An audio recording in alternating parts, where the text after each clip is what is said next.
피조물이기에 스스로 생명을 완성할 수 없습니다. 생명은 하나님에게 속한 것이므로 우리는 하나님과의 결속을 통해서만 생명을 얻을 수 있습니다. 하나님과 결속하는 사람에게 가장 기쁘고 행복하고 의미 있는 일은 예배입니다. 찬송하는 소리로 사랑 기뻐하노라. 하늘 아버지의 이름 거룩하노라. 세상 사람 찬양하자. 거룩하신 하나님께 할렐루야 할렐루야 할렐루야. 하나님의 나라 권세 영원토록 있도다. 하나님의 영원 나라 거룩하도다. 하늘 보좌에 계신 주님 세상 주관하시도다. 할렐루야 할렐루야 할렐루야 아멘. 하나님의 크신 섭리 그대로 되도다. 우리 아버지의 뜻은 거룩하도다. 주여 속일을 하셔서 기쁜 날을 주소서. 할렐루야 할렐루야 할렐루야 아멘 아멘.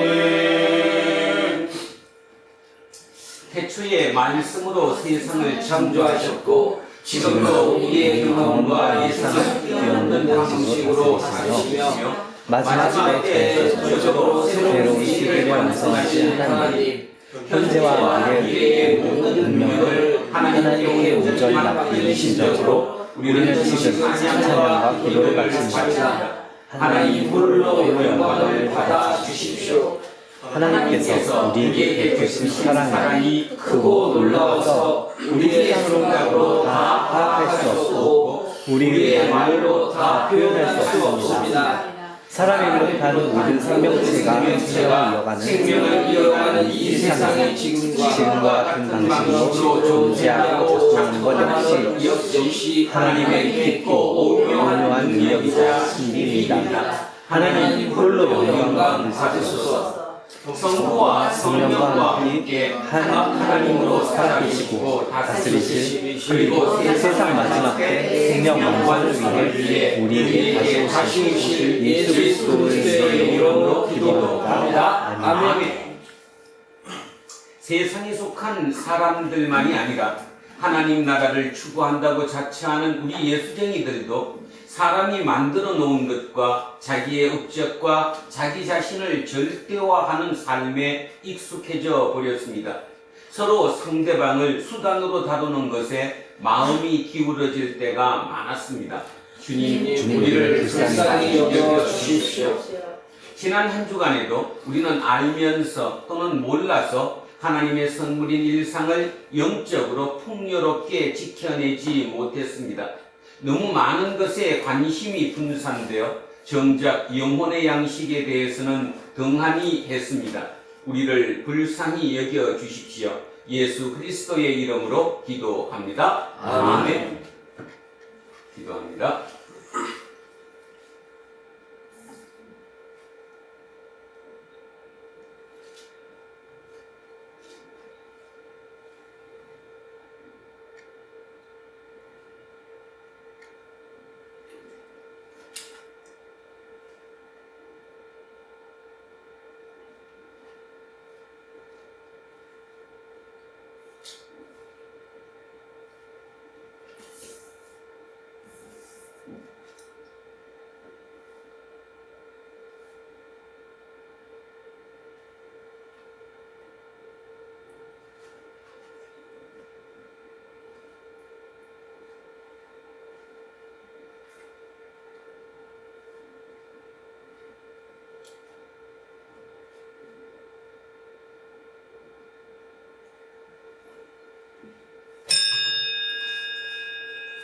저는 예배를 인도하는 목사로서 지난 2000년 교회의 예배 전통에 따라서 예수 그리스도의 이름으로 여러분에게 선포합니다.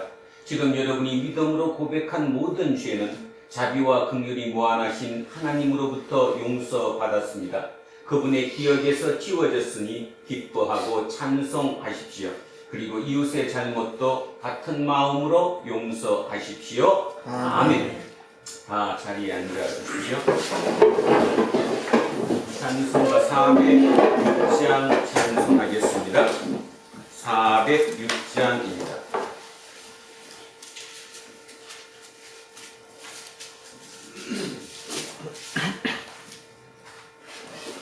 고난 내 영혼 편히 쉴 곳과 풍랑 잃어도 안전한 폭우 폭풍까지도 다스리시는 주의 영원한 팔 의지해 주의 영원하신 팔 함께하사 항상 나를 붙드시니 어느 곳에 가든지 요동하지 않음은 주의 팔을 의지함이라.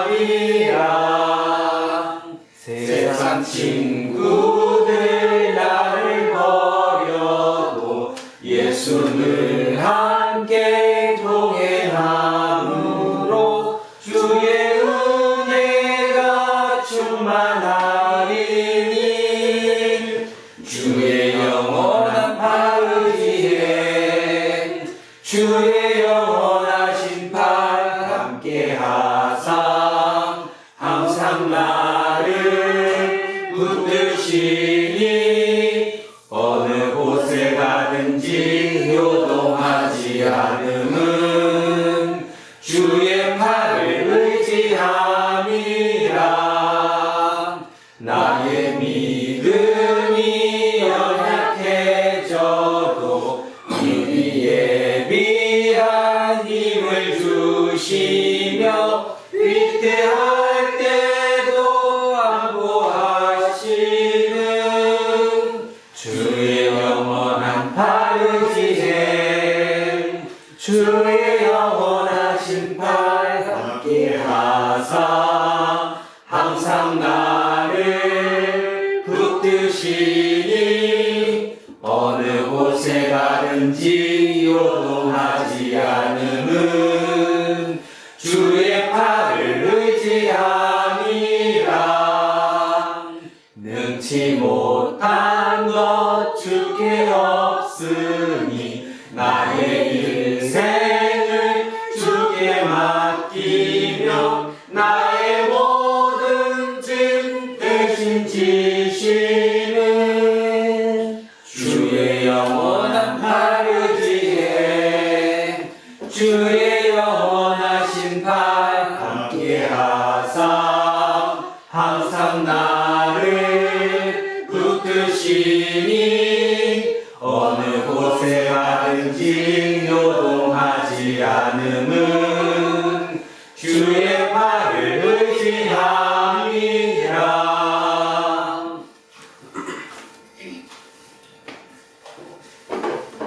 기도하시겠습니다. 한없는 사랑과 은혜로 언제나 우리와 함께 하시는 살아계신 하나님 아버지 감사합니다. 이 시간 힘있고 부족한 모습 그대로 나온 우리를 받아주시고 우리의 몸과 마음을 모아 정성을 들이는 이 시간 귀중한 예배가 되게 하여 주시옵소서. 많고 많은 사람들 중에서 저희들을 사랑하여 주셔서 하나님의 말씀을 듣게 하시고 찬양을 드리며 기도하게 하여 주신 은혜 또한 무한 감사를 드리옵니다. 이 거룩한 질 예배드림이 하나님께는 영광이요 우리에게는 기쁨이오니 진리 속에서 자유를 찾게 하여 주시옵소서. 하나님의 자녀로서 세상의 빛과 소금의 역할을 감당하기를 원하옵니다. 우리 모두가 주님을 사랑하며 주님의 삶을 본받기를 원합니다. 주님은 포도나무요 우리는 가지요니 하나가 되어 성령의 열매, 가정의 열매가 풍성하게 열매를 이루기를 원합니다. 서로를 위하여 기도해주고 섬기며 사랑하기를 원하오며 성령의 인도함에 따라서는 믿음의 자녀가 되기를 또한 원하옵나이다. 주님은 우리의 친구이시오니 동행하는 기쁨 속에 충만한 은혜와 소망을 가지고 살게 하여 주시옵소서. 아멘. 오늘도 귀한 생명의 말씀을 주님께서 사랑하신 목사님을 통하여 전하실 때에 그 하나님의 말씀으로 근심과 괴로웠던 마음이 새롭게 솟아나게 하시고 늘 기쁨과 즐거운 마음으로 주님께 감사하게 하시옵소서. 우리 두란노 교회를 위하여 기도를 드시는 살아계신 하나님 아버지, 이곳은 귀하신 주님이 계시는 성전으로서 주님에게 기도드릴 때마다 주님께서 들으시고 주님과 맺은 언약을 늘 지키며 기뻐하며 즐거움이 넘쳐나게 하시옵소서. 오늘도 예배를 위하여 수많은 손길들이 있습니다. 그 손길들을 기억하여 주시고 하나님 아버지 무한한 축복을 내려 주시옵소서.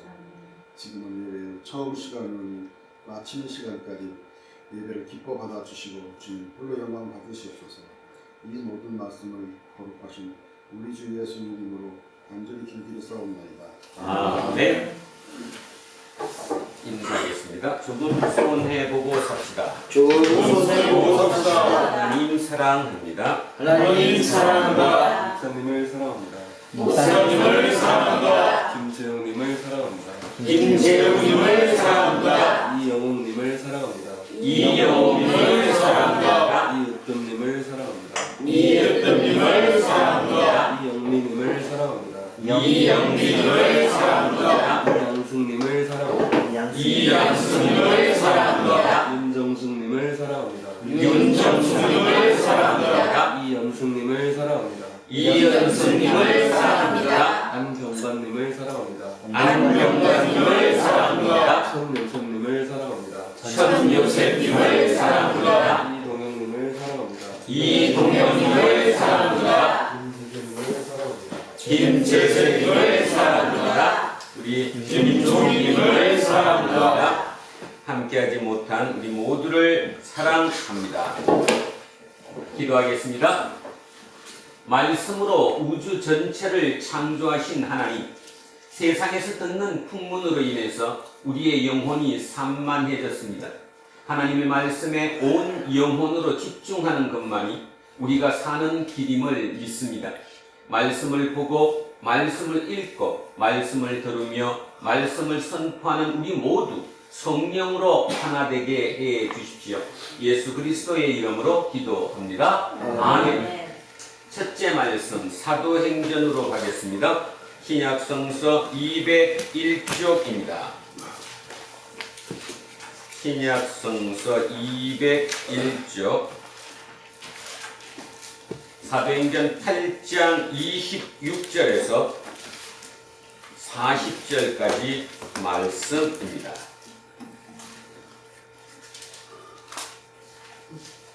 201쪽 사도행전 8장 26절에서 40절까지 말씀. 자, 찾으셨으면 천천히 한 목소리로 합독하십니다. 주의 사자가 빌립에게 말하여 이르되 일어나서 남쪽으로 향하여 예루살렘에서 가사로 내려가는 길까지 가라 하니 그 길은 광야라. 일어나 가서 보니 에티오피아 사람 곧 에티오피아 여왕 간다게의 모든 국고를 맡은 말리인 메시가 예배하러 예루살렘에 왔다가 돌아가는데 수레를 타고 선지자 이사야의 글을 읽더라.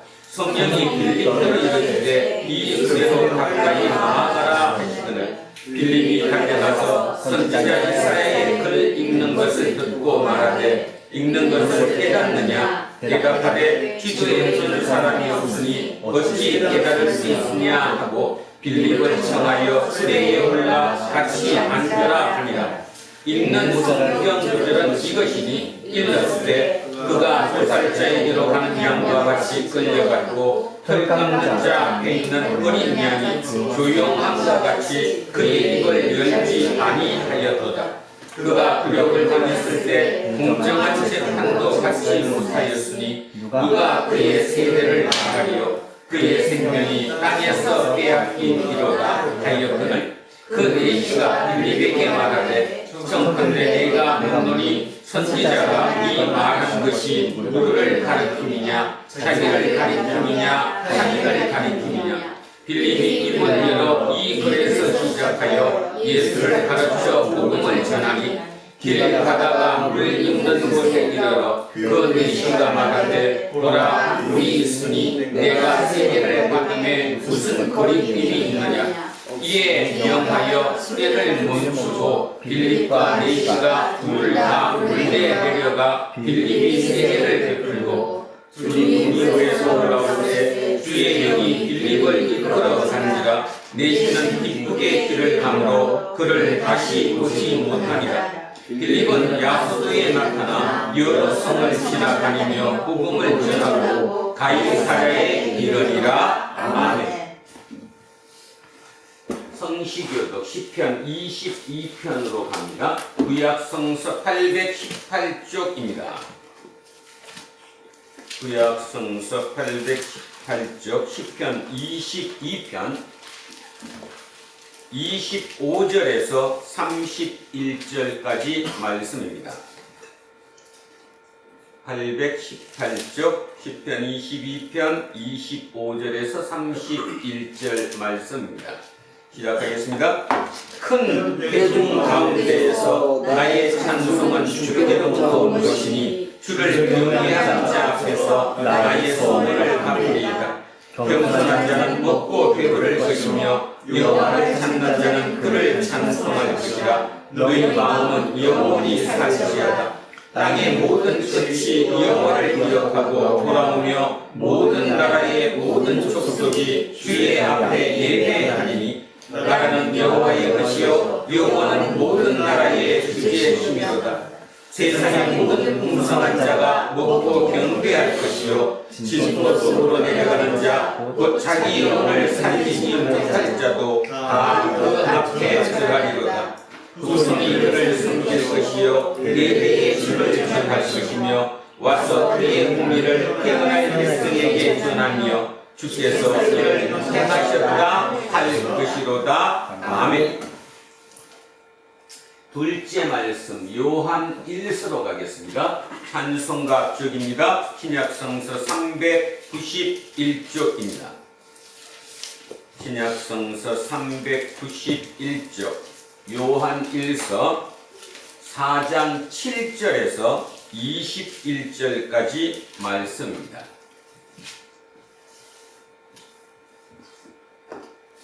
(391쪽) 요한일서 4장 7절에서 21절 시작하겠습니다.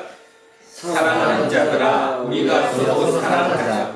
사랑은 하나님께 속한 것이니 사랑하는 자마다 하나님으로부터 나서 하나님을 알고 사랑하지 아니하는 자는 하나님을 알지 못하나니 이는 하나님은 사랑이시니라. 하나님의 사랑이 우리에게 이렇게 나타낸 바 되었으니 하나님이 자기의 독생자를 세상에 보내심은 그로 말미암아 우리를 살리려 하심이라. 사랑은 여기 있으니 우리가 하나님을 사랑하는 것이 아니요 하나님이 우리를 사랑하사 우리 죄를 속하기 위하여 화목제물로 그 아들을 보내셨습니다. 사랑하는 자들아 하나님이 같이 우리를 사랑하셨은즉 우리도 서로 사랑하는 것이 마땅하도다. 어느 때나 하나님을 본 사람이 없을 때 만일 우리가 서로 사랑하면 하나님이 우리 안에 거하시고 그의 사랑이 우리 안에 온전히 이루어지느니라. 그의 성령을 우리에게 주심으로 우리가 그 안에 거하고 그가 우리 안에 거하시는 줄을 아느니라.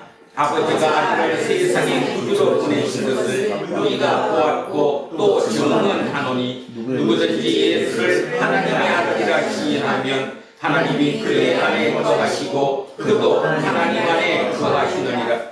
하나님이 우리를 사랑하시는 사랑을 우리가 알고 믿었노니 하나님은 사랑이시라. 사랑 안에 거하는 자는 하나님 안에 거하고 하나님도 그의 안에 거하시느니라.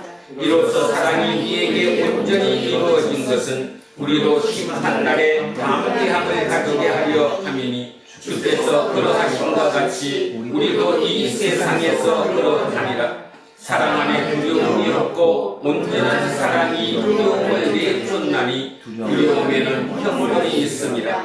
두려워하는 자는 사랑 안에서 온전히 이루지 못하였느니라.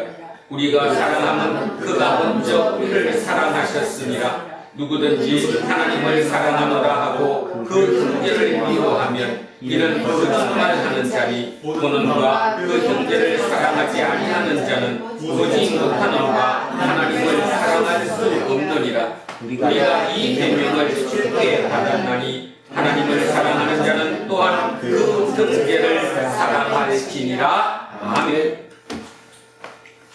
셋째 말씀 요한복음으로 내려오겠습니다. 173쪽입니다.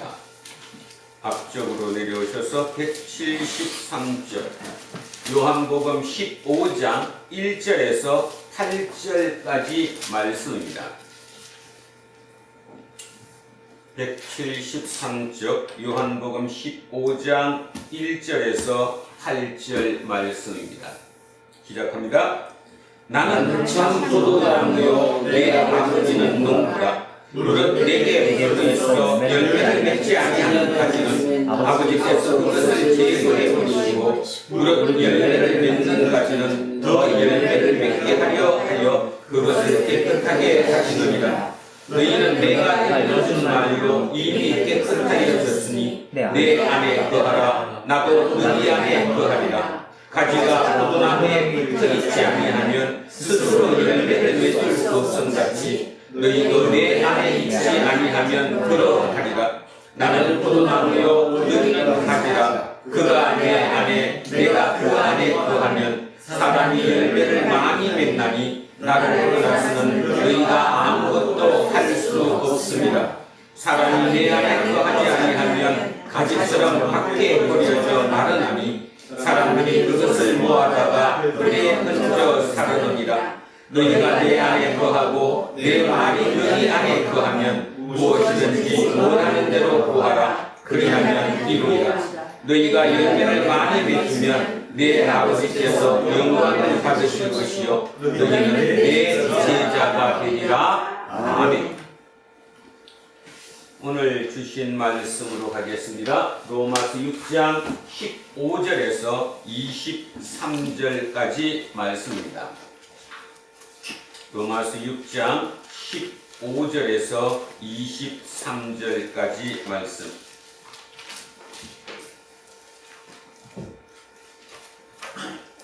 자, 천천히 머릿속에 생각하시면서 자, 오늘 주신 말씀 합독하시겠습니다. 그런즉 어찌하리요 우리가 말에 있지 아니하고 은혜 안에 있으니 죄를 지으리요 그럴 수 없느니라. 너희 자신을 종으로 내주어 누구에게 순종하든지 그 순종을 받는 자의 종이 되는 줄을 너희가 알지 못하느냐. 혹은 죄의 종으로 사망에 이르고 혹은 순종의 종으로 의에 이르느니라. 하나님께 감사하리로다. 너희가 원래 죄의 종이더니 너희에게 전하여 준 바 교훈의 문을 마음으로 순종하여 죄로부터 해방되어 의의 종이 되었느니라.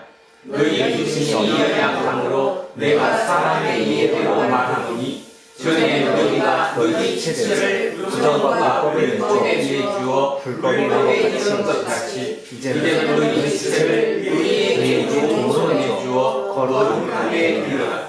너희가 죄의 종이 되었을 때에는 의에 대하여 자유로웠느니라.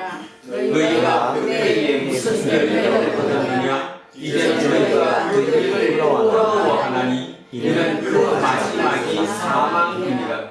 그러나 이제는 너희가 죄로부터 해방되고 하나님께 종이 되어 그 가운데 있는 열매를 맺었으니 그 마지막은 영생이라.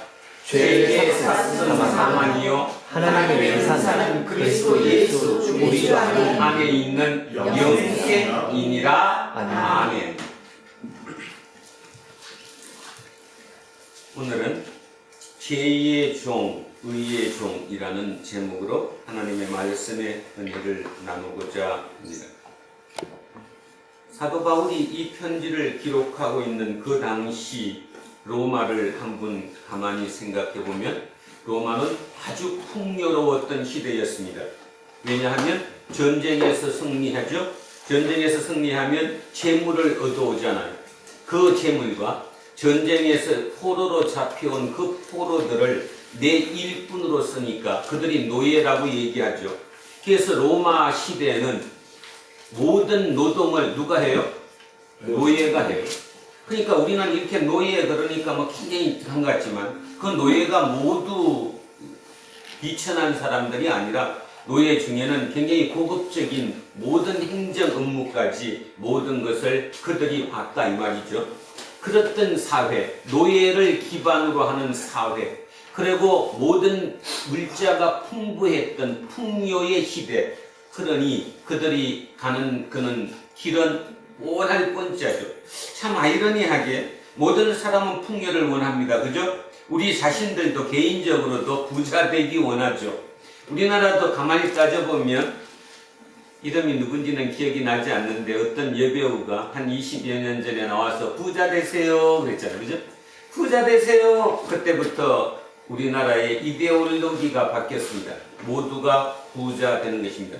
한치 오차 없이 너 나 할 것 없이 모두가 그 부자 되세요에 완전히 매혹당했습니다. 그래서 우리는 그의 노예로 살죠. 제가 이런 얘기하면 나 노예 아닌데 아니요. 깊이 생각해 보십시오. 사도 바울이 이렇게 끝없이 죄 얘기하는 것처럼 우리 깊이 생각하면 우리는 지금 누구의 노예냐 하면 부의 노예예요. 부자의 노예가 됐습니다. 자, 그럴 정도로 그 당시로 2000년 전 사도 바울이 편지를 썼던 그 당시 로마로 돌아가면 로마는 풍요의 사회였습니다. 모든 부자들의 사회였고 모든 노동은 노예에 의해서 이루어져 가고 있던 그런 사회였습니다. 그러다 보니까 풍요가 이루어지면 그 다음은 정해져 있어요. 뭐죠? 부도덕과 타락입니다. 부패해지는 거죠. 부도덕해져요. 윤리적으로 문제가 있어지죠. 자, 여러분 또 하나 기억할 것. 어떤 사회가 대제국입니다. 로마는 인류 역사상으로 따져서 지중해 연안을 모두 묶는 가장 대제국이었죠. 그 로마 대제국을 그 오랜 기간 동안 통치할 수 있었던 원인이 뭘까요? 자, 1번 군사력, 2번 정치력. 정치력이 뭐였냐 하면 결국 총독 정치를 했거든요. 각 자기의 그 제국 내에 있는 각 나라들의 총독을 파견해가지고 그 총독을 통해서 뭐를 했어요? 통치를 했어요. 우리 성경에 많이 읽잖아요. 이스라엘도 무슨 정치였어요? 총독 정치였죠. 총독. 그 총독에 의해서 정치를 했거든요. 그러면 여러분이 생각할 때 군대도 세고 군 상비군이 굉장히 강력하고 그 다음에 총독에 의해서 정치를 했기 때문에 그 나라가 그 로마 제국이 그렇게 잘 돌아갔을 거다 이렇게 생각할 수도 있습니다. 근데요, 어떤 나라든 군사력과 정치력만 갖고 그 나라가 제대로 돌아가진 않습니다. 뭐가 있죠? 생각. 사람들의 생각을 한 곳으로 모아야 합니다. 그 민중이라고 부르는 백성이라고 부르는 그들의 생각을 하나로 통일시켜야지만이 그들이 누구에 저항하지 않죠? 정부에 저항하지 않죠? 국가에 저항하지 않아요. 그런 의미에서 로마는 어떤 방법을 썼냐 하면 제일 중요한 거 빵과 서커스입니다. 세계에서 공부를 한 사람들은 많이 들어봤을 거죠. 로마 제국이 썼던 가장 좋은 사상적인 통일을 했던 방법 뭐예요? 빵과 서커스예요. 빵은 이해가 가요. 그죠? 먹고 살기 좋게 했으니까 당연히 말을 잘 들을 거 아니에요. 서커스인데 왜 그럴까? 결국 서커스라고 표현은 했지만 그 서커스가 의미하는 게 뭐예요? 쾌락이잖아요. 놀이잖아요. 그죠? 즐기는 거잖아요. 거기에 모든 생각이 다 꼽히면 정부에 대해서, 국가에 대해서 그렇게 저항을 많이 하지 않죠. 여기는 지금 학교 다닐 시절에 군사 독재 정치에 저항했던 또 그런 시대를 같이 살아왔던 분들이 아주 많이 있습니다. 전두환 군사 독재가 시작됐던 80년 초반 우리나라의 정책이 뭐였었냐 하면 우민화 정책이었습니다. 우민화, 백성을 어리석게 만든다라는 거죠. 백성을 좀 어리석게 만들어야 돼요. 똑똑하게 만들면 자꾸 대드니까. 그래서 어리석게 만드는 우민화 정책에 3S 정책이라는 게 있었습니다. 그게 이제 전두환 정권이 썼던 건데 3S. 자, 첫 번째 S는 스포츠. 그래서 82년에 프로야구가 생겼고요. 83년에 프로 축구가 생겼고요. 그 다음에 프로 배구도 뭐 있었고요. 농구대잔치라는 것도 있었고요. 요즘도 유명한 그 이만기 천하장사가 나왔던 프로 실험도 있었고요. 스포츠의 모든 것을 만들었어요. 모든 사람의 생각이 국가를 향하는 게 아니라 그쪽으로 향해 가라는 거죠. 인간이 본능적으로 즐기는 쪽으로 가라는 거예요. 자, 그게 첫 번째에서 스포츠였습니다. 두 번째가 뭐였을까요? 섹스였습니다. 성산업이 발전하게 됐죠. 여기는 뭐 어떤 일이든가 젊은 친구들은 전혀 이해하지 못하겠지만 예전에 80년 초 전까지만 해도 통행금지가 있었잖아요. 밤 12시가 되면 길거리를 다니지 못했잖아요. 그러니까 모든 사람이 12시 전에 집으로 다 들어가야 되잖아요. 그랬던 시절이었는데 그 통행금지가 해제되었어요. 통행금지가 해제되니까 밤새도록 놀아도 돼요. 그래서 생긴 게 룸사롱부터 시작해서 이 성에 관련되는 산업들이 아주 많이 발전하게 됐죠. 그런데도 국가가 그거를 막았을까요? 더 권장했을까요? 알게 모르게 뒤로 더 퍼져나가게 했던 거예요. 그게 두 번째 S입니다. 세 번째 S가 뭐냐? 스크린. 영화죠. 영화. 그래서 그 영화에 제작하면 대부분이 어떤 영화냐? 제목을 들으면 젊은 친구는 모르겠다, 그지? 재우는 모를 것 같아. 뽕, 에마 부인, 뭐 이런 에로 영화였죠. 대부분이 에로 영화였어요. 그래서 스크린. 이 세 가지를 통해서 군사 독재가 우리를 통치했었던 시절이 있었습니다. 그것을 우리는 기억해서 여기까지 온 거죠. 로마도 마찬가지였다는 거예요. 로마는 대한민국보다 더 큰 제국이에요. 지중해 연안을 다 아우르는 그 대제국이 거기를 통치하는 방법 딱 하나에 하나. 쾌락이죠. 쾌락. 쾌락하면 여러분 뭐 지금이나 그때나 쾌락 그러면 쾌락 그때만 하더라도 많은 사람들이 우리 배웠는데 세계사 시간에 쾌락주의 그 철학을 하는 사람들을 뭐라고 부르었어? 에피쿠로스 학파, 에피쿠로스라고 있었죠. 스토아 학파는 굉장히 그 절제했던 것이고 반대되는 쾌락을 주종을 했던 거기가 에피쿠로스 학파 이런 게 있었죠.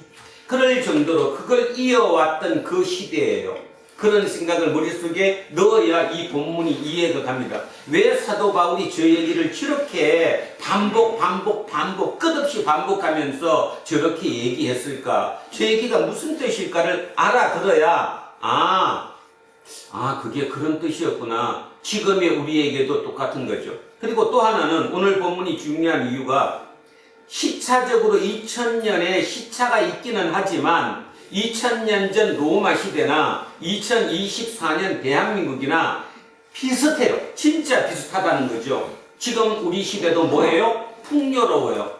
풍요로우니까 가만히 세상을 보세요. 풍요로우니까 뉴스만 틀어도 전부 다 뭐예요? 부도덕이죠.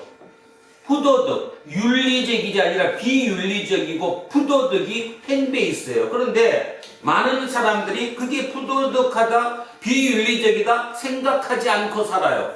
그냥 생각하지 않고 그냥 세상의 희류에 쫓아서 그냥 열심히 사는 거예요. 오늘 가장 중요하게 여러분 머릿속에 기억해야 될 게 뭐냐 하면 우리예요, 우리. 우리는 예수쟁이라고 그래요. 그리고 마음속으로 어떤 마음을 갖느냐 하면 여기는 뭐 모든 분들이 다 자기가 구원받았다고 생각하실지 아니실지는 제가 일일이 다 모르겠지만 많은 사람들이 이렇게 생각해요. 나는 예수를 믿어서 구원받았다. 그런데 구원받았는데도 불구하고 실제로 하나님의 뜻에 따라 사는 삶은 살지 않아요. 이 저 문에 교회 문을 나가서 밖으로 딱 나가서 세상 사람들과 섞이는 순간 모든 삶의 기준이 뭐냐? 자기의 경험치예요. 자기의 경험, 세상 속에서 같이 살아왔던 경험, 그 경험을 똑같이 같은 경험으로 그걸 기준으로 해서 살아가지, 하나님의 말씀을 기준한다거나 오늘 설교를 들었는데 성경 말씀에 그런 게 있더라, 나는 예수 그리스도처럼 그렇게 한번 살아야 되겠다, 그런 삶을 사는 사람이 과연 몇 명이 되냐 이 말입니다. 그것이 뭐냐? 바로 죄의 종이에요. 이 죄의 종이라는 말을 오해하면 안 돼요. 죄의 종 그러니까 죄의 종이 됐구나, 나는 아니야. 아니요. 여러분은 스스로 자신있게 나는 의의 종입니다 하는 사람이 있을까요? 제가 보건대는 없으리라고 생각합니다. 그 대부분 그냥 마음속으로는 의의 종이라고 생각만 할 뿐이지 실제 자기의 삶이 의의 종으로 살지 않습니다. 전부 다 죄의 종으로 살아요.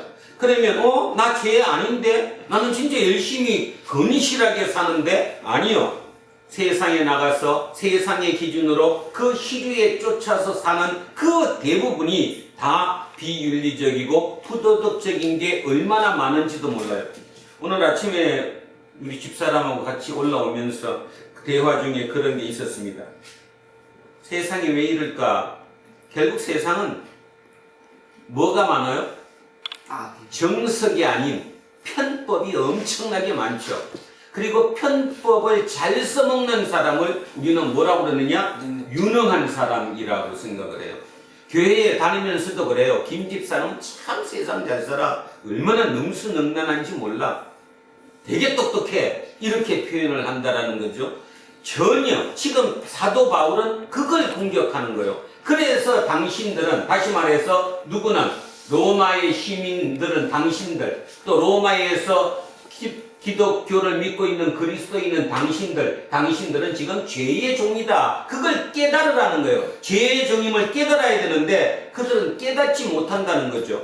왜 깨닫지 못할까? 그냥 남들도 다 그렇게 사니까. 남들도 그렇게 사는데 나만 특별히 그렇게 사는 게 아니기 때문에 자기 스스로 자기가 죄의 종이라는 생각을 갖지 못하고 있다라는 거예요. 그러나 그와 똑같이 2024년 대한민국의 기독교인들이 자기들 스스로도 자기가 죄의 종이라고 생각하지 못하고 살고 있다는 거예요. 얼마나 중요한 건데, 결론은 오늘 알잖아요. 이 성경을 읽지 않더라도 여러분은 이미 결론을 알잖아요. 죄의 종은 어디고? 지옥이고. 그렇게 해서는 편하죠. 사망이고 이런 말 좀 미화된 표현을 쓰지 말고 직설적인 표현을 쓰면 결국 죄의 종의 끝은 지옥이고 의의 종의 끝은 어디예요? 천국이에요. 그래서 결론적으로 우리는 지금 천국을 향한 삶을 살아야 되는데, 말로는 천국을 향한 삶을 살지만 실제 삶의 방식과 태도는 전적으로 죄의 종으로 지금 살아가고 있는 거죠. 그래서 기억하십시오. 내가 지금 살아가면서 내 삶의 기준이 진짜 하나님이 맞는가? 성경에 있는 말씀이 맞는가? 아니면 예수 그리스도의 그 삶이 내 삶의 기준이 맞는가? 아닐걸요? 아니에요. 그냥 시키는 대로 하는 거고 세상 남들 사는 것처럼 나도 똑같이 사는 거예요. 기준이 그 기준밖에 없어요. 그러니 사도 바울이 지금 얘기하는 건 그 얘기하는 거예요. 2000년 전 로마 시대에 그리스도인이라고 모였던 그 그리스도 공동체에 속한 사람들조차도 그냥 로마 시민들이 사는 그 삶을 모방하고 싶어하고 그렇게 살고 싶어하는 그 마음으로 그 유혹에 누구든지 다 넘어갔다라는 거죠. 자, 중요한 거 하나를 설명하면 로마의 옛 기록에 이런 기록이 있습니다. 제가 한번 잠깐 읽어드릴게요. 이제 우리는 예수 그리스도의 보혈로 구원을 받았기 때문에 어떻게 살든 아무 상관이 없다. 유대의 율법에 얽매이지 않고 자유롭게 된 사람들로서 어떤 죄를 지어도 염려 없다. 영적으로만 깨끗하면 육체적으로는 아무리 허물이 많아도 구원받을 수 있다. 들었어요? 한 번 더 읽을게요. 좀 빠르게. 이제 우리는 예수 그리스도의 보혈로 구원을 받았기 때문에 어떻게 살든 아무 상관이 없다. 유대의 율법에 얽매이지 않고 자유롭게 된 사람들로서 어떤 죄를 지어도 염려 없다. 영적으로만 깨끗하면 육체적으로는 아무리 허물이 많아도 구원받을 수 있다. 이게 2000년 전 로마 교회에 팽배해 있던 생각들이에요. 그 왜 그럴까요? 우리는 이 말을 들어도 지금도 뭐 거기에 조금 끄떡거리겠지만 2000년 전에는 이건 아마 끝내주는 당연한 거예요. 왜 그럴까요? 영육이원설이잖아. 영혼과 육체가 있는데 육체는 영혼을 뭐하고 있는 감옥이에요? 영혼을 가두고 있는 감옥이에요. 그러니까 사람들은 육체에서 벗어나는 게 좋다고 그랬죠. 소크라테스가 왜 독배를 받았을까요? 지금 생각하면 소크라테스가 위대했으니까 독배를 그냥 마시고 죽었을까? 사람 누구든지 살고 싶어 하죠. 안 죽어요. 근데 그들의 머릿속에 사고 속에는 뭐가 있기 때문에요. 지금 내 영혼이 어디에 지금 잡혀 있어요? 육체 속에 갇혀 있는 거예요. 그러니까 거기서 빨리 빠져나갈수록 더 자유로워지는 거예요. 그러니까 죽는 게 자유로운 거예요. 왜냐하면 죽는 게 아니니까. 영혼 불멸이니까. 영혼은 죽지 않는 거니까 빠져나가면 자유롭다는 거죠. 그런 개념이죠. 에피쿠로스 학파의 쾌락주의도 어떤 면에서 그런 면을 상당히 가지고 있고요. 영지주의라고 부르는 그 많은 사람들의 생각도 영은 깨끗한 거고 육은 나쁜 거예요. 그러니까 영만 아주 깨끗하고 고귀하면 되는 거지 육은 막 써도 되는 거죠. 그런 개념으로 구원을 받았기 때문에 이미 예수 그리스도의 보혈로 내가 구원을 받았기 때문에 이제 이 남은 육체는 막 써도 아무 관계가 없다라는 거죠. 그래서 쾌락으로 가는 거예요. 그런 사고를 갖고 있는 거예요. 그게 로마 시대라는 거죠. 로마 시대. 지금 발굴된 거 보면 로마 시대의 그 대목욕탕이 한 1500명 수용할 수 있는 목욕탕이라며요. 그 남녀 혼탕입니다. 남자 여자 같이 목욕탕 들어가서 1500명이 즐기는 거예요. 그 모든 데 거기는 그 최상의 서비스 모든 게 다 돼 있는 거죠. 그리고 우리 예전에 고린도 전서 할 때 기억하실까 몰라요. 고린도 사람 하면 고린도 남자 하면 무슨 뜻이라고 그랬죠? 기둥서방. 그 정도로 부패했었다는 거예요. 성적으로 굉장히 부패했었던. 그러니 고린도가 그 정도였으면 로마는 어떠했겠냐는 거예요. 로마의 시민들은 일도 하지 않았는데 그저 날마다 먹고 노는 게 다였는데 그래서 이 기록에 보면 파티를 해도 그거 먹는 거잖아요. 그래서 너무 많이 먹어서 옆방에 가서 다 토해내고 다시 와서 또 먹는, 그죠? 그런 짓을 하며 살았던 그 로마 시대, 그 로마인들에게 사도 바울이 걱정이 돼서 안타까워서 간절한 마음으로 편지를 쓴 거예요. 자, 오늘 첫 번째 줄 읽어보면 이해갑니다. 뭐라고 썼냐 하면 이렇게 오늘 시작합니다. 그런즉 어찌하리요?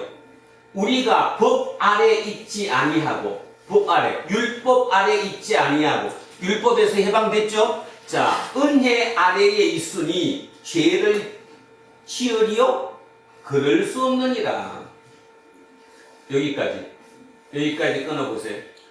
그런즉 어찌하리요? 우리가 법 아래에 있지 아니하고 율법에서 해방되었고 은혜 아래에 있으니, 이제는 제가 좀 전에 읽었던 그 옛 기록으로 따지면 이제는 뭐예요? 마음대로 막 살아도 관계 없어요. 왜? 이미 구원은 됐습니다. 받았습니다.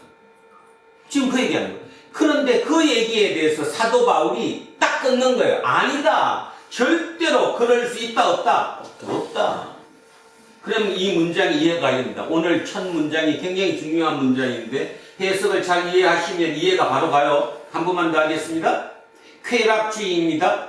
로마의 시민계급들은 노동도 하지 않습니다. 노동은 모두가 노예의 몫입니다. 심지어는 행정, 사무 보는 것까지 다 노예들이 합니다. 자, 그러니 그들은 풍요로운 사회에서 할 게 없습니다. 오직 쾌락, 육체적인 쾌락에만 하는 겁니다. 그러니까 그렇게 살아가고 있는 그들, 그러니까 그들이 영적으로 구원을 받았으니, 내 영혼이 구원을 받았으니 지금부터는 이 육체는 막 살아도 아무 관계없다고 생각하는 그들에게 이 얘기를 하고 있는 거라는 거죠. 그런즉 어찌하리요? 우리가 법 아래, 율법 아래에 있지 아니하고, 옛날에 율법 아래 있을 때는 율법이 정해졌으니까 이건 하면 안 된다, 이것도 하면 안 된다 그랬으니까 그거 안 하는 것을 지키려고 애를 썼지만 이제는 율법마저도 뭐 되었어요? 해방되었어요. 율법에서 벗어났어요. 그러니 이제부터 뭐야? 모든 게 자유지. 내 마음대로 해도 되는 거죠. 생각을 잘 해보셔야 됩니다. 그렇게 생각하는 그들이에요. 그래서 이제 은혜 아래에 있으니 죄를 지으리요? 우리는 마음대로 죄 지어도 아무 관계 없어. 이렇게 생각하는 그들에게 그럴 수 없느니라 하고 단정적으로 얘기를 하고 있다라는 거죠. 자, 16절에 이렇게 얘기합니다. 너희 자신을 종으로 내주어 누구에게 순종하든지 그 순종함을 받는 자의 종이 되는 줄을 너희가 알지 못하느냐? 그러니까 종이 된다는 말은 뭔가 하면 누구든지 누군가를 뭐하면 순종하면, 다른 말로 누군가에게 복종하면 그 복종하는 대상에게 내가 뭐가 돼 있다는 거예요. 지금 종이 돼 있다라는 거죠. 그래서 우리는 누구에게 종이 돼 있다고요? 부자 되세요의 종이 돼 있는 거예요. 자기는 아니라고 생각하는데 아니요, 우리 그 대부분이 부자 되세요의 종이 돼 있어요. 그래서 지금 사회의 모든 문제가 불거지는 거 아니에요, 그죠? 국회의원 나오는 후보들이나 보면서 많이 봤잖아요. 전부 다 부동산, 뭐 심지어는 코인까지, 그죠? 주식, 돈 되는 거는 다 하는 거예요. 부자 되세요에 우리는 노예가 돼 있는 거죠. 근데 그때 당시도 마찬가지라는 거죠. 누구에게 지금 내가 종이 되고 있느냐? 그 말은 지금 내 머릿속의 생각이 내가 지금 누구에게 꼽혀 있느냐? 어디 생각에 지금 내가 들어가 있느냐? 그게 종이 된다라는 거잖아요. 그래서 너희 자신을 종으로 내주어 누구에게 순종하든지 그 순종함을 받는 자의 종이 되는 줄 너희가 알지 않냐? 이 말이에요. 압니다, 우리도. 자, 혹은 죄의 종으로 사망에 이르고, 그러니까 죄에게 종이 됐어요. 악에게, 나쁜 것에 종이 됐어요. 근데 이 죄의 종은 그냥 시스템적으로 세상의 시류에 따라서 살다가 보니까 그렇게 된 거지, 본인 스스로는 나는 죄의 종이다 생각해요? 안 해요? 안 해요. 다시 얘기하면 내가 부의 종이 됐어요. 알게 모르게 모든 생각이 돈밖에 없어요. 돈만 벌면 되는 거예요. 그죠? 직업이 뭐든 직업 윤리가 뭐든 그거는 나랑 아무 관계가 없고 돈만 벌면 되는 거예요. 그것이 바로 내가 돈에게 종이 돼 있는 거거든요. 근데 나는 죄의 종이라고 생각을 하지 않잖아. 내가 종이라고 생각하지 않는다는 거예요. 지금 그 죄의 종에게 되면 결국 그 끝이 뭐냐? 사망이에요. 사망이면 죽음이에요. 이 표현을 좀 멋있게 써서 이렇지 직설적으로 쓰면 뭐예요? 죄의 종은 지옥이에요. 지옥의 영벌이에요. 영벌. 그걸로 가는 거예요. 그게 기독교 교리예요. 근데 이런 표현을 쓰면 뭐 무식하게 좀 유식한 말 쓰지 뭐 떨어진 말 하지 말고 결국 천국과 지옥이 있다고 온전히 내세가 있다고 믿는다면 우리의 끝은 지옥이라는 거예요. 결국 그 얘기하는 겁니다. 자, 사망에 이르고 지옥에 가고 혹은 순종의 종으로 의에 이르느니라. 순종, 누구에게 순종하는 거예요? 하나님에게, 예수 그리스도에게, 하나님에게 순종하면 순종의 종이 된다. 그런데 좀 전에 얘기했던 거 다시 합시다. 우리는 저부터 순종의 종이 되기가 참으로 어렵습니다. 어려운 이유는 설명했어요. 세상 속에 섞여 살면서 내 모든 삶의 기준이 하나님의 말씀이 아니에요. 내 모든 기준이 예수 그리스도가, 입으로는 기도할 때는 예수 그리스도라고 하는데 실제로 예수 그리스도가 내 기준이 아니에요. 기준은 뭐라고요? 내 경험치, 내 사회생활했던 경험치, 남들 살아가는 모습, 그것이 기준이지 하나님이 기준이 아니라니까요. 하나님의 말씀이 기준이 아니라니까요. 예수 그리스도가 어떻게 살았을 건가 생각하지 않는다니까요. 안 하잖아요, 여러분. 그죠? 그래서 순종의 종이 되기가 어렵다는 거예요. 이 어려운 것을 사도 바울은 뭐라고 그러는가 하면 순종하라는 거예요. 이렇게 해야지 네가 산다는 거예요. 그것이 생명, 영생이라는 거예요. 예전에 이 얘기 한번 기억하시나요? 결국 우리가 에덴 동산에서 쫓겨났다는 말은, 다른 말로 얘기해서 하나님으로부터 우리가 쫓겨났다는 것은, 하나님으로부터 관계가 끊어졌다는 것은 무한에서 뭘로 떨어진 것이라고요? 유한으로 떨어진 거예요. 무한에서 유한으로 떨어진 거라니까요. 그래서 그 유한으로 떨어졌던 우리가 다시 무한으로 연결되는 거, 그것이 구원이에요. 그것이 영생이고 그것이 천국이에요. 천국은 무한으로 가는 거예요. 그런데 그런 생각을 안 하잖아. 말로는 그렇게 멋있게 하는데도 그렇게 생각 안 하잖아. 나중에 시간 나시면 꼭 뒤에 제가 써놓은 거, 이거 김영석 교수의 얘기, 새 철학도 얘기 한번 꼭 읽어보십시오. 지금 읽지 마시고. 세상 사람들이 그렇게 생각하면서 살아요. 안 보이는 건 안 믿는 거예요. 신이 안 보이는데 어떻게 믿어? 똑똑하고 안 똑똑하고의 문제가 아니라니까요. 안 보이는데. 그리고 내 생각으로 거기까지 가지 않는데. 근데 여러분 기억하십시오. 아무리 생각해봐도 모든 것이 내 본대로, 내 들은 대로, 내 계획대로, 내가 말한 대로 이루어집니까? 세상이 그렇습니까? 절대로 그렇지 않죠. 그러면 뭔가 타의 힘이 있다는 거 아니에요? 우리 삶에 타의 힘이 우리 삶에 영향을 미치고 있는 거예요. 그럼 그것이 뭐냐는 거예요. 그게 눈에 보여요? 눈에 안 보이잖아. 그 눈에 보이지 않는 그것을 믿는 것, 그 믿음이 어쩌면 인간 혁명입니다. 아무나 믿을 수 있는 게 아니에요. 여기도 지금 제가 보건데 믿지 않는 사람 쎄고 쎄어요. 뭘 믿어요? 김영숙 교수 얘기를 보면서 제가 느꼈던 게 뭐냐면, 그분 진짜 종교 철학자가 맞긴 맞구나. 뭔 말이냐 하면 인격신을 믿는 거예요. 인격신. 근데 그 인격신을 지구상에 나와 있는 많은 종족들 중에 인격신을 실제적으로 믿은 민족은 유대 민족밖에 없었다는 거죠. 그러니까 구약의 역사는 진짜 역사라는 얘기예요. 그죠? 다른 신들은 그 시대만 하더라도 수천 년 전에 인격신을 어떻게 믿어요? 뭐 믿어요? 자연신, 큰 산이라든가 뭐 태풍이라든가 이 자연적인 어떤 돌멩이 큰 거라든가 이런 자연신을 믿지. 그리고 조금 더 발전해갖고는 철학적인 어떤 관념적인 신을 믿지 인격신을 믿는 경우는 없었다는 거지. 근데 누구는 있다는 거예요? 유대인들은 그렇게 믿었다는 거예요. 그 오랜 시절부터. 그러니 그게 결국 우리는 눈에 보이지 않는 그 너머를 믿는 것이다. 그것이 우리의 믿음이다. 그래서 신앙을 갖기는 참으로 어렵지만 신앙을 갖는다는 것은 결국 그 인격신, 예수 그리스도를 내가 그대로 따라 사는 삶, 그것이 결국 신앙의 시발이며 그게 신앙이 어찌 보면 전부라고 얘기를 하는 거거든요. 이 얘기도 오늘도 그 얘기 하는 거예요. 결국 예수 그리스도가 전부예요. 그분이 사는 삶처럼 내가 살아내라는 거예요. 그것이 의의 종이고 그게 순종의 종이라는 거예요.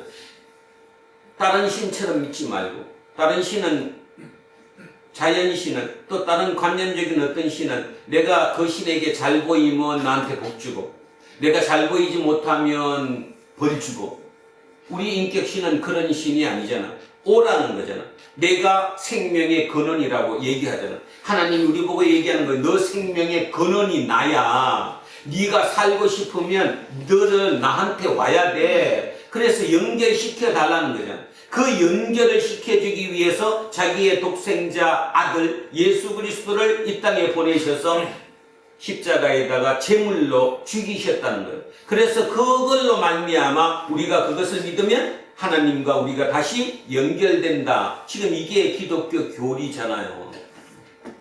기독교가 바로 그런 종교이거든요.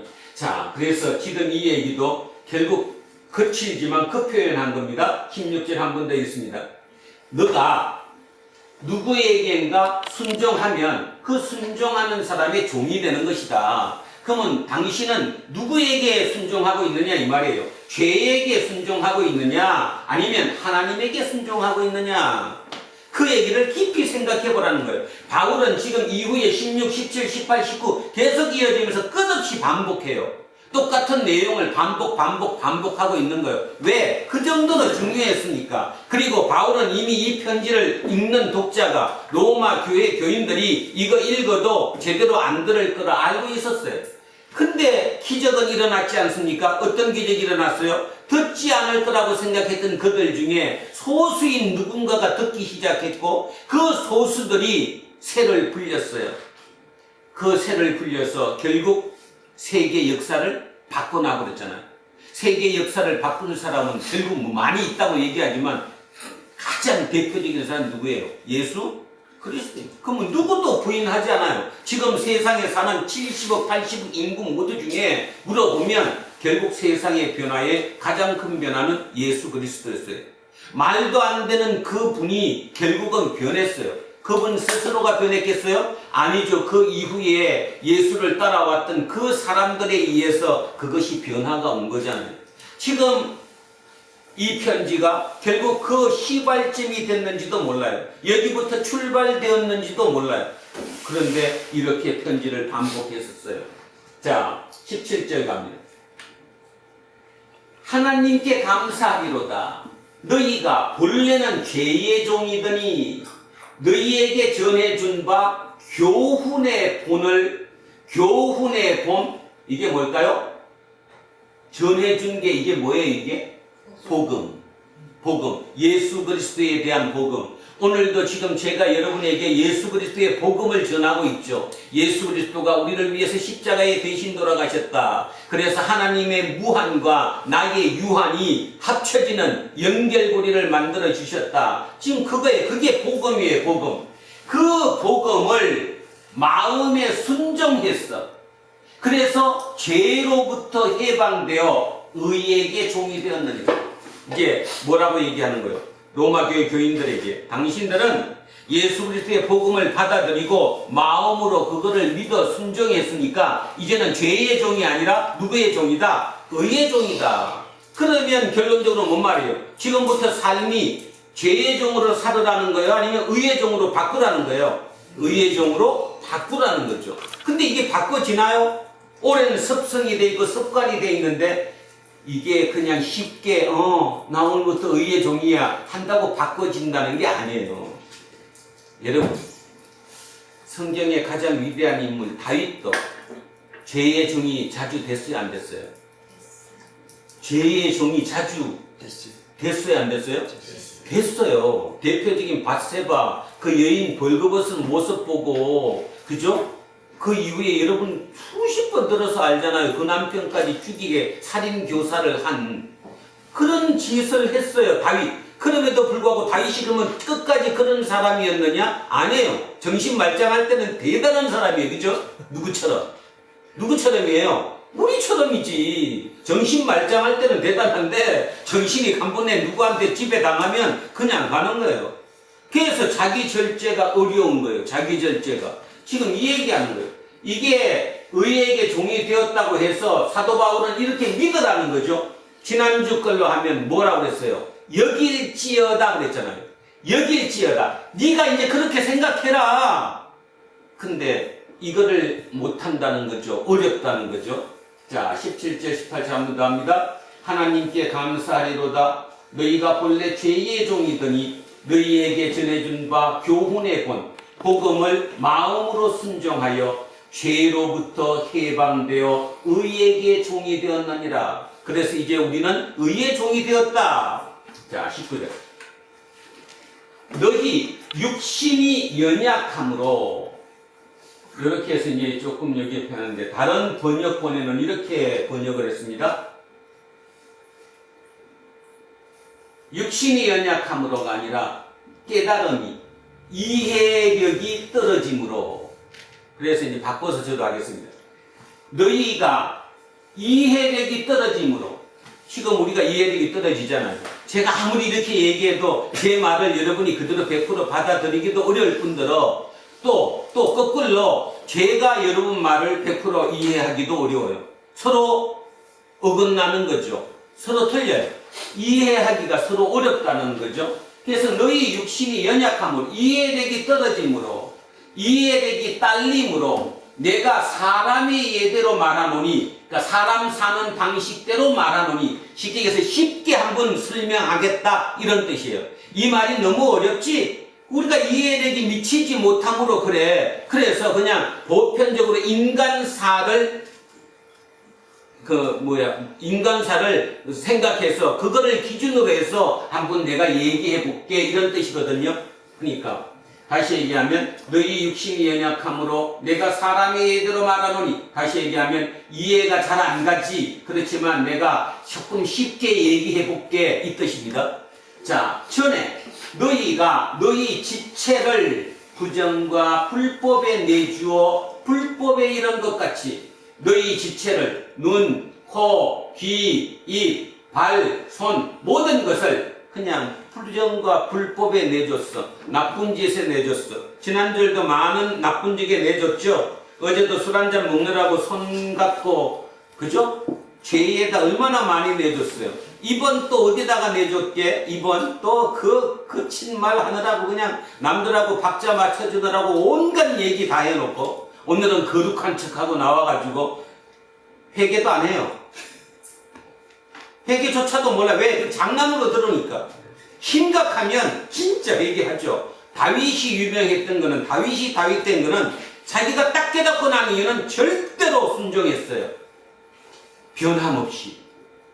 다윗 된 것 중에 제가 개인적으로 다윗을 진짜 존경하고 내가 그것을 따라가려고 하는 것 중에 하나가 딱 뭐냐 하면 바세바 사건 이후에 하나님께 욕을 얻어먹을 수 있게 위해서 그 이후에 자기가 결단하고 난 뒤에 절대로 여자 관계가 복잡하지 않았습니다. 그리고 나이가 그렇게 들었어. 예전에는 나이가 든 노인이 되면 몸을 덮이느라고 옆에 젊은 여자를 같이 잤거든요. 젊은 여자의 그 따뜻한 그 몸이 내 몸을, 늙은 노인의 몸을 덮이니까. 그죠? 누구도 그랬어요. 다윗도 그랬어요. 그런데요, 그 다윗 왕이 그 젊은 여자 옆에서 자기 몸을 비춰주는 그 여자를 한 번도 범하지 않았어요. 그 말의 의미는 뭐냐 하면 자기 지킨 거예요. 인간으로서 최고의 절제를 할 수 있었던 사람이라는 거죠.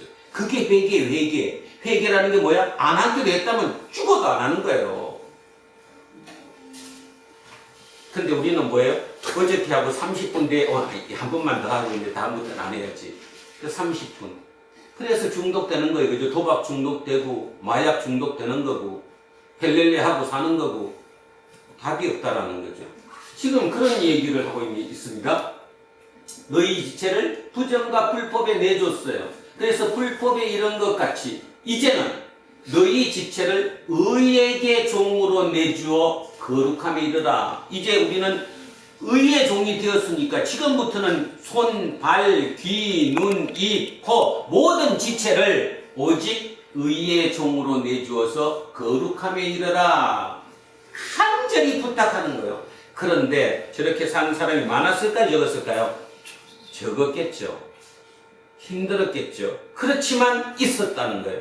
있었기 때문에 이어진 거고 있었기 때문에 세상이 바뀐 거예요. 여러분 이런 생각 안 듭니까? 대한민국 교인 중에 딱 100만 명이라도 성경 제대로 읽고 진짜 나는 오늘부터 의의 종이 될 거야. 말 한마디, 보는 거 하나, 듣는 거 하나, 숨 쉬는 거 하나, 모든 거 생각까지도 진짜 의의 종이 되겠다고 애써 나가면 그 국가는, 그 나라는 혁명이 일어나요. 진짜 혁명이 일어나요. 기준이 바뀌었으니까. 여기 지금 젊은 친구들은 전혀 이해가 안 갔겠지만 왜 이해가 안 가느냐 하면 이미 풍요한 이후에 태어났기 때문에 예전에 고생스러운 걸 한 번도 경험하지 못했고 또 할아버지 할머니 예전에 그 선진들 그죠? 오래 연로했었던 그분들이 어떻게 살아왔는지 정확하게 이해를 못해서 그렇지 40년 50년 전만 해도 인간의 기준이 지금처럼 죄가 기준이 되지 않았어요. 세상의 시주가 죄가 아니었다니까요. 근데 지금은 세상의 시주가 모든 게 죄예요. 나한테 편하게 부자 되기만 하면 돼. 다른 거 아무것도 따질 필요가 없어. 그냥 부자 되세요에 우리는 종이 되어서 거기에 살아가고 있는 거예요. 자, 그래서 여기도 의에게 종이 되어 거룩함에 이르라. 거룩하다는 것은 구별된다라는 거거든요. 근데 여러분 스스로도 누군가가 또는 누구와 친구와 구별되는 게 싫어요? 좋아요? 싫잖아. 구별되는 게 왕따 당한다고 생각하고 구별되는 게 내가 외톨이 된다라고 생각하는 것 같아요. 그래서 구별되기를 싫어해요. 그래서 속으로는 조금 찝찝해도 그냥 따라해요. 그게 뭐의 종이에요? 죄의 종이에요. 죄의 종. 바울이 이렇게 간절히 얘기하는 거예요. 그러니까 로마서는 진짜 지금 읽어도 지금 하는 얘기랑 똑같아요. 자, 20절은 너희가 죄의 종이 되었을 때에는 의에 대해서 자유로웠느니라. 이었더니 그렇죠? 예. 죄의 종이 되었을 때는 의에 대해서 신경도 안 썼어요. 그러니까 의에 대해서 자유롭지. 의에 대해서 자유롭다는 말은 의를 생각하지도 않아. 그냥 그 죄 하나에만. 그래서 내 맘대로 살았어요. 내 멋대로. 자, 20절 그 얘기합니다. 내가 종이 되었을, 제2의 종이 되었을 때 의에 대해서 자유로웠느니라. 굉장히 멋진 말 같지만 쉽게 얘기하면 내 멋대로 살았을 때 이 말입니다. 내 하고 싶은 대로 살았을 때. 자, 21절. 너희가 그때, 그러니까 내가 하고 싶은 대로 살았을 때 무슨 열매를 얻었느냐? 이제는 너희가 그 일을 부끄러워하나니. 지금 돌이켜 생각해 보니까 얼굴 뜨겁기만 하다는 거죠. 부끄럽다라는 거예요. 그 생각도 합니다. 그래, 내가 지난 그거에 따라서 지금 얼굴이 붉어져 오면 그래도 아직은 인간이야. 아직은 짐승이 아니야. 그것마저 생각 못해. 그러면 이미 짐승이 돼가고 있는 거지. 근데 요즘 가만히 보면 이미 짐승된 사람 많아요, 안 많아요? 네. 굉장히 많은 것 같죠? 뉴스를 보거나 책을 읽거나 사람들 하는 모습을 가만히 보면 아니 어떻게 인간이 그 생각을 못해? 그럴 정도로 이미 짐승이 된 경우가 제가 보건대 상당히 많다라는 거예요. 인간으로서 인간성을 잃어버렸다라는 거예요. 자, 너희가 그때 무슨 열매를 얻었느냐? 이제는 너희가 그 일을 부끄러워하나니. 지금 생각해보니까 낯뜨겁기만 하다, 부끄럽기만 하다는 거예요. 근데 중요한 것은 그 삶의 마지막은 뭐다? 사망이다. 자, 아까처럼 직접 합시다. 사망이란 말 쓰지도 말고. 이런 삶의 마지막은 뭐라고요? 지옥이다. 지옥이다. 진짜 지옥이 있다고 믿으면, 천국이 있다고 믿으면 지옥 가는 거예요. 자, 그러나 이제는 너희가 죄로부터 해방되고 하나님께 종이 되어 거룩함에 이르는 열매를 맺었으니 그 마지막은 영생이라. 자, 죄의 종의 마지막은 뭔데? 지옥인데. 의의 종의 마지막은 뭐라고요? 영생. 영생은 무슨 삶? 영원한 삶. 영원한 삶은 유한의 삶, 무한의 삶. 무한의 삶. 무한의 삶이니까 결국 그곳이 어디예요? 천국. 천국 가는 거예요. 천국. 우리가 그렇게 찾는 죽으면 천국 간다고 하는 천국이 영생이에요. 영원으로 들어가는 거예요. 무한으로 합쳐지는 거예요. 젊은 친구들, 소설책도 재미나지만 성경을 제대로 읽어보면 진짜 재미납니다. 재미도 있는 것이 아니라 어떻게 그 오래전에 저런 생각을 할 수 있었을까 또 생각이 돼요. 그러면서 이제 이게 진짜구나. 진짜구나. 김영숙 교수도 아마 자주 그런 얘기 하시는데 시작할 때는 철학 공부를 했지만 나중에 더 깊이 들어가면서부터 하나님을 인식하게 되었다고. 아마 그분 그런 생각을 표현하는 경우가 꽤 있을 거거든요. 그러니까 시작은 철학으로 인문학으로 공부를 시작했지만 깊이 있게 들어가고 가까워질수록 이제 진짜 신앙인이 되어 가는 거죠. 우리도 그런 과정을 통해서 신앙인이 되어 가는 거예요. 저를 비롯한 여기 모두가 오늘 한 뼘 정도 신앙인으로 더 깊이 들어가는 거예요. 그게 쉬운 게 아니에요. 왜냐하면 왜 쉽지 않냐면 답이 없기 때문이에요. 그 다음에 보이지 않기 때문이에요. 그냥 체험적으로 체험만 할 뿐이지 실제 눈으로 확인할 수 있는 것이 아니기 때문에. 그래서 어려워요. 그래서 사람들은 전부 다 포기해요. 시작도 안 해요. 보이지 않는데 하나님이 어디 있어? 그런데 여러분, 순간순간 하나님이 계시다는 느낌 받지 않습니까? 하나님이 나를 돌보고 계시다는 그런 생각 한 번도 안 해보셨습니까? 저는 오늘도 아주 사소한 거지만 한 번 해봤습니다. 오늘 집에서 이제 그 시골 예천에서 5시 30분에 시골 나왔어요. 그래서 이제 간단하게 샤워를 하고 이제 일찍 우리 집사람도 요양원 앞에 가서 주차장에 기다리고 있었거든요. 한 40분, 50분 일찍 도착해서 원래는 8시에 이제 나와가지고 오기로 했었는데 한 7시 30분 되니까 집사람에게 전화가 왔어요. 빨리 오라고. 나 지금 여기 와 있다고 그러니까 바로 나와서 거기서 8시 40분에 출발, 7시 40분에 출발해가지고 여기 와서 지금 예배를 드리는 겁니다. 근데 우리 집사람 대신에 이제 들어와서 뒤에 이어서 근무해야 할 분이 조금 더 생각보다 일찍 이제 와주신 거예요.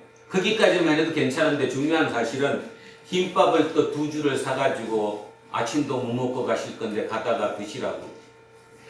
하나님이 그러신 분이십니다. 사람이 사람끼리 좋은 일을 했다고 보지만 제가 보건대는 제 그것까지도 이미 다 예비하고 준비하고 계셨던 거예요. 만약에 그냥 약속 시간에 맞춰서 8시까지 오라고 그랬으니까 제가 8시까지 갔다면 여기 당연히 늦게 도착했겠죠. 지금 설교하는 것도 조금 더 힘이 들었을 것입니다, 아마. 근데요, 그 20분, 30분의 차이가 왜 그렇게 됐는지 모르지만 그것이 인도함이라는 거예요. 우리가 계산하지 못했던, 내가 생각하지 못했던 모든 나에 대한 것을 이미 계산하고 맞춰서 이루어가고 계시는 분. 그분이 하나님이라는 거예요. 근데 나도 하나님이 안 보여요. 안 보이잖아. 어디 계시 하나님이 지금? 그런데 체험적으로 하나님이 저와 함께 저를 지금 지켜주고 계시다는 것을 체험하잖아요.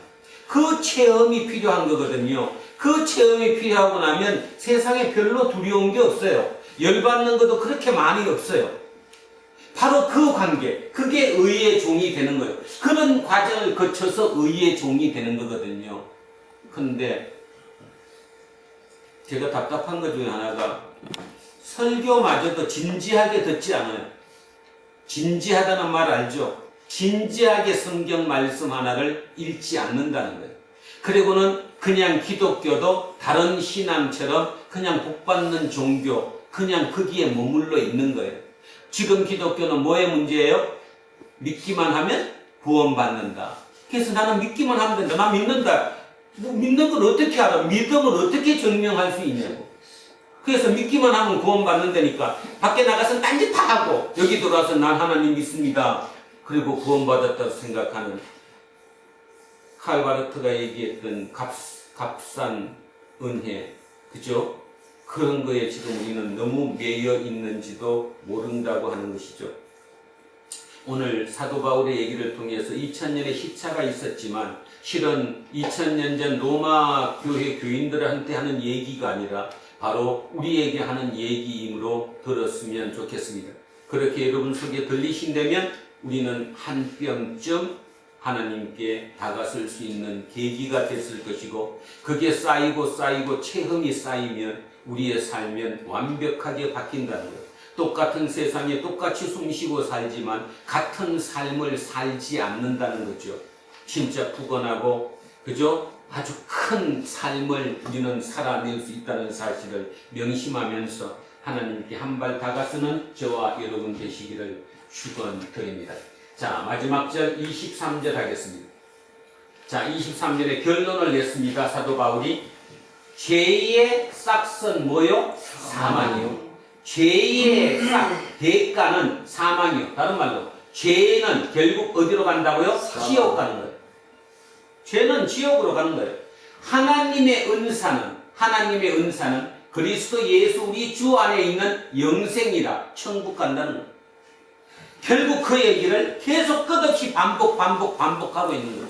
그러면 이렇게 반복한 이유가 뭘까요? 그 정도로 중요하기 때문에, 못 알아듣기 때문에. 아까 얘기 나왔죠? 당신들의 이해력이 미치지 못해서 잘 못 알아들을까봐 내가 세상의 방법으로, 그죠? 그런 식으로까지 내가 설명하겠다고. 그 답답한 마음을 여러분이 마음속에 들어와야 돼요. 사도 바울의 그 답답함이. 그러면 여러분은 조금은, 진짜 조금은 더 되는 거예요. 그러면서 우리도 다윗하고 비슷해질 수 있다는 거예요. 나쁜 짓 안 한다는 게 아닙니다. 예수 믿었다고 구원받았다고 나쁜 짓 안 합니까? 구원받았다고 죄 안 짓습니까? 다 똑같이 지어요. 근데 차이가 뭐냐 하면 우리는 언제든지 회개를 할 수 있어요. 진정으로 마음이 우러나와서 그게 가능해지는 거예요. 그래서 그 하나하나를 이제 안 하는 거예요. 이제 진짜 그 짓 안 하는 거예요. 그러면서 거룩에 조금씩은 다른 사람과 차별이 되는. 그래서 기독교인이 100만 명만이라도 진짜 남들과 구별되는 거룩에 조금이라도 요만큼이라도 앞서버리면 세상은 혁명이 일어납니다. 세상은 바뀝니다. 근데 지금 우리는 이렇게 요 정도는 앞서야 할 우리가 그들보다 왜 못해져 버렸어요. 그래서 개독교가 돼버렸네. 이유가 뭐예요? 그들이 느꼈을 때 그래도 저 사람들은 조금은 나을 줄 알았는데 하는 짓거리 보니까 우리보다 더해. 돈의 노예야. 수단과 방법을 가리지 않고 예수 힘으로 돈 벌어. 교회 지어 멋있게. 그 힘으로 좌지우지 하려고 그래. 그러니 이게 답이 없어져 버린다. 결국 그 답은 저와 우리 모두에게 있다는 사실을 오늘도 제가 힘있게 그래도 마음속으로 힘있게 설교할 수 있었던 이유는 사도 바울 때문입니다. 듣지도 않을 곳 그리고 자기가 직접 개척한 교회도 아니고 그 사람들이 어떻게 사는지 지금 알고 있는 그들에게 이렇게 강력한 메시지를 반복해서 편지로 쓸 수 있었다면 도대체 그 사람은 어떤 사람이었을까? 그 생각을 많이 합니다. 그런 걸 따진다면 몇 명 되지 않는 교인이었다고 하더라도 우리 또한 저 또한 설교자로서는 조금 더 바르게 옳게 가는 것이 옳은 일이라는 생각이 듭니다. 여기에 또 더 떨어져서 이 교회가 없어지는 한이 있더라도 할 말은 해야 된다는 거 맞는 거죠. 그게 옳다고 저는 생각을 합니다. 자, 그런 의미에서 오늘 머릿속에 기억하실 겁니다. 죄의 종인데 의의 종으로 바꿔라. 결국 죄의 종이란 말이 교회를 안 댕겨서 죄의 종이 아니라는 거예요. 교회를 다니고 있지만 세상의 주류에 따라 사는 것, 그 대부분이 죄의 종이 됐다. 지금 우리나라가 그런 나라가 돼버렸다. 풍요로워지니까 TV를 틀어도 먹는 거 먹방, 그저 사람들과 관계 맺는 뒷담화하는 그런 얘기들, 오직 그냥 인간의 쾌락을 추구하는 쪽으로만 모든 게 다가 있잖아요. 내가 똑같이 거기에 길들여 있고 거기에 지배를 받는다면 우리는 그것의 종이지 하나님의 종이 절대로 될 수 없다는 사실이에요. 그래서 명심하실 거, 순종의 종이 한 분 돼보자. 하루에 한 가지씩만이라도 순종의 종이 돼보자. 순종의 종, 예수 그리스도였다면 이때 어떻게 하셨을까? 그분처럼 나도 한 분만 살아보자. 그러면 어떤 기적이 일어날까요? 성령이 나를 역사하는 거예요. 성령이 바로 그때 역사하는 거예요. 내 욕심 때문에 성령님 나를 살려주세요 욕심한다고 성령이 역사하는 게 아니라 진짜 내가 바르게 의의 종이 되겠다고 애쓰는 그 순간 나로서는 절대로 그걸 할 수 없지만 내 속에 계시는 성령님이 역사하셔서 내가 그 단계를 가는 거예요. 그때 성령이 필요한 거예요. 그게 성령의 역사예요. 그래서 다음 한 주는 저와 여러분 모두에게 성령의 역사가 일어나는 기적의 시간으로 이어지시기를 주의 이름으로 축원드립니다. 아멘. 자, 오늘 본문 읽고 마무리하겠습니다. 자, 천천히 이제 생각하시면서 같이 합독하십니다. 그런즉 어찌하리요 우리가 법 아래에 있지 아니하고 은혜 아래에 있으니 죄를 지으리요 그럴 수 없느니라. 너희 자신을 종으로 누구에게 순종하든지 그 순종하며 받는 자의 종이 되는 줄을 너희가 알지 못하느냐. 혹은 죄의 종으로 사망에 이르고 혹은 순종의 종으로 의에 이르느니라. 하나님께 감사하리로다. 너희가 볼 때 죄의 종이니 너희에게 전하여 준 바 교훈의 말을 마음으로 순종하여 죄로부터 해방되어 의에게 종이 되었느니라. 너희 육신이 연약하고 내가 사람의 예대로 말하노니 전에 너희가 너희 지체를 주장과 불법에 내주어 불법에 이른 것 같이 이제는 너희 지체를 의에게 종으로 내주어 거룩함에 이르라. 너희가 죄의 종이 되었을 때에는 의에 대하여 자유로웠느니라. 너희가 그때에 무슨 열매를 얻었느냐? 이제는 너희가 그 일을 부끄러워하나니 이는 그 마지막이 사망입니다. 그러나 이제는 너희가 죄로부터 해방되고 하나님께 종이 되어 거룩하게 이르는 열매를 맺었으니 그 마지막은 영생이라. 죄의 사망이요 하나님의 사랑 그리스도 예수 우리 주 안에 있는 영생이니라. 아멘. 기도하겠습니다. 살아계신 아버지 하나님 감사합니다. 2000년 사도 바울이 그 간절하고 안타깝고 애절한 마음으로 로마 교회 교인들에게 보낸 편지가 어쩌면 오늘 2000년의 시차를 두고 오늘 우리에게 하는 얘기였음을 믿습니다. 우리 또한 그와 똑같습니다. 알게 모르게 나는 의의 종이라고 속으로는 생각하지만 실제 내 하는 삶의 모습은 의의 종이 아니라 죄의 종으로 살아가고 있습니다. 이렇게 지금의 세상의 많은 사람들은 그냥 세상의 시류에 따라 내 경험 법칙에 따라 내 주변 사는 사람들의 삶의 모습에 따라 그 기준을 삼고 살아가고 있기 때문이지요. 사도 바울의 간절한 그 마음이 오늘 우리 마음속에 새겨져서 하루에 한 번씩만이라도 우리는 그 모든 것을 거슬러고 예수 그리스도께 순종하는 순종의 종으로 살아갈 수 있도록 우리를 도와 인도하여 주십시오. 감사드리며 거룩하신 예수 그리스도 이름으로 기도합니다. 아멘. 자, 찬송가 350장 찬송하겠습니다. 350장입니다.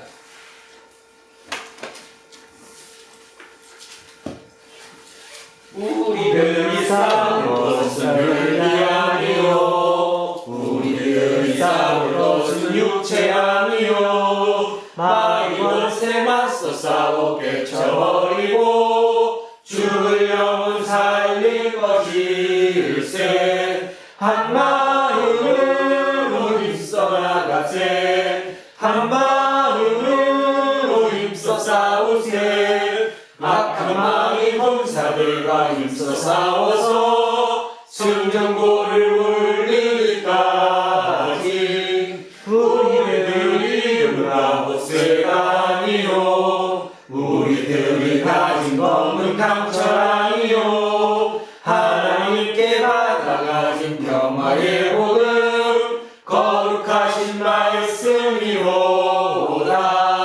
한 마음으로 힘써 나가세 한 마음으로 힘써 싸우세 악한 마귀 군사들과 힘써 싸워서 성전고를 울리기까지 악한 마귀 죄악 우리 강할지라도 우리들의 대장 예수 앞서 가시니 주저 말고 용감하게 힘써 싸우세 최후 승리 얻을 때까지 한 마음으로 힘써 싸우세 한 마음으로 힘써 싸우세 악한 마귀 군사들과 힘써 싸워서 승전고를 울리기까지 죄악 중에 빠진 사람 죄를 뉘우쳐 십자가에 달린 예수 믿기만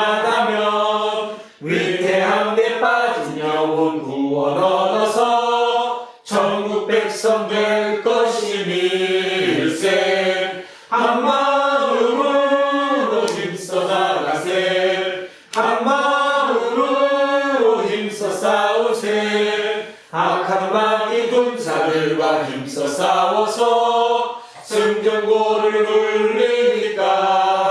울리기까지. 자, 다 자리에서 일어서십시오. 사도신경으로 신앙 고백 드리겠습니다. 나는 전능하신 아버지 하나님 천지의 창조주를 믿습니다. 나는 그의 유일하신 아들 우리 주 예수 그리스도를 믿습니다. 그는 성령으로 잉태되어 동정녀 마리아에게서 나시고 본유 빌라도에게 고난을 받아 십자가에 못 박혀 죽으시고 장사되는 사흘만에 죽은 자 가운데서 다시 살아나셨으며 하늘에 오르셔 전능하신 아버지 하나님 우편에 앉아 계시다. 거기로부터 살아있는 자와 죽은 자들을 심판하러 오십니다. 나는 성령을 믿으며 거룩한 공교회와 성도의 교제와 죄를 용서하는 것과 몸의 부활과 영생을 믿습니다. 아멘. 내 있는 모든 것을 아낌없이 드리네. 사랑하고 의지하며 주만 따라 살리라. 주께 드리네. 주께 드리네. 사랑하는 구주 앞에 모두 드리네. 주님께 모두 드립니다. 예물뿐만 아니라 우리의 온 마음까지, 우리의 생각까지 모든 것을 주님께 올려드립니다. 나는 죽었습니다. 이제 주님의 몸으로 대신 삽니다. 내 모든 지체를 주님의 몸 대신에 이 땅에 살아가는 이유임을 우리는 깨닫게 되고, 또 그로 말미암아 내가 의의 병기로 내 지체를 주님께 드리겠다는 그 마음까지 오늘 이 예물에 담아 함께 주님께 올려드리오니, 위의 모든 시간마다 주님 이 땅에 우리를 통해 당신의 모습 드러내시옵소서. 감사드리며 거룩하신 우리 주 예수 그리스도의 이름으로 기도합니다. 아멘. 우리는 세상이 읽고 있는 성경이다. 우리는 세상이 원하는 신앙 고백이다. 우리는 세상을 관심받는 설교다. 하늘에 계신 우리 아버지의 이름을 거룩하게 하시며 아버지의 나라가 오게 하시며 아버지의 뜻이 하늘에서 같이 땅에서도 이루어지게 하시옵소서. 오늘 우리에게 일용할 양식을 주시고 우리가 우리 잘못한 사람을 용서하는 것 같이 우리 죄를 용서하여 주시고 우리를 시험에 빠지지 않게 하시고 악에서 벗어나소서. 나라와 권능과 영광이 영원히 아버지의 것입니다. 아멘. 오늘 주신 말씀에 깨임 얻어서 세상으로 나가서 살아갈 때는 나 혼자 힘으로 늘 부족하오니 주여 나를 도우사 승리하게 하소서. 아멘. 이제 부활절 다섯째 주일 공동 예배가 끝났습니다. 오늘 함께 드린 예배의 환희가 여러분의 영혼을 풍요롭게 할 것입니다. 다음 주일 다시 만날 때까지 각자 처한 삶의 자리에서 하나님의 의의 종으로 최선을 다해 살아가십시오. 이제는 우리 주 예수 그리스도의 은혜와 하나님 아버지의 영원 무궁하신 사랑과 성령님께서 우리의 길을 인도하시고 이끄심이 오늘 이곳에 고개 숙인 우리 모두에게와 우리의 자녀들과 가정 위에, 일터와 사업체 위에, 그리고 이 나라 이 민족 위에 이제로부터 영원토록 함께 하시기를 간절히 축원하옵나이다. 아멘.